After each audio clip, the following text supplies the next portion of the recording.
প্রেমাগুনে ওই মরা পুরায় আমার ভান্ডারির প্রেমাগুনে ওই মরা পুরা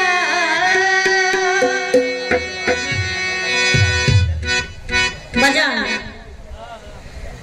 তরিকপন্থী যারা হয়েছে গুরুর কাছে যারা গিয়েছে তারা তো জিন্দা মরা হয়ে জমে যায়। কারণ বারদিকে যখন একটা মানুষ মারা যায় তাকে গোরকাফন করার পরে 1 মাস পরে গেলে সেই লাশ খুঁজে পাওয়া যায় না। আর যারা তরিকার মধ্যে ডুবে মরে যায় তাদের এই দেহটা হয়ে যায় অমর। এই দেহ আর পচে না, পচে মনের মধ্যে একটু কষ্ট। আমি রাজবাড়ির মেয়ে, আমার রাজবাড়িতে যে ঘটনাটা ঘটে গেছে আপনারা যারা সোশ্যাল মিডিয়ার মধ্যে থাকেন অবশ্যই দেখতে পেরেছেন। তো দুঃখের বিষয়, এটা বলার মতো ভাষা নাই।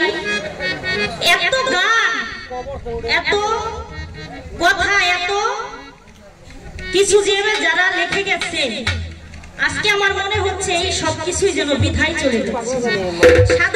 সাধকী বিষয়টা, গুরু গোসাইয়ের যে সাধকী বিষয়টা, এটা রসাতলে যাচ্ছে। কেন যাচ্ছে জানেন? এটা আমাদের কারণে যাচ্ছে। আমরা এর কোনো কিছু প্রতিবাদ করতে জানি না, পারি না। তা যার প্রতিবাদ সেই করবে।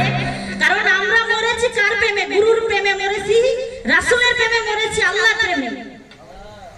আর এই বিচারটা মালিকের কাছেই দেওয়া থাকবে, মালিক এই বিচারটা করবে। তাই সেখান থেকে আমার গানটা থাকবে।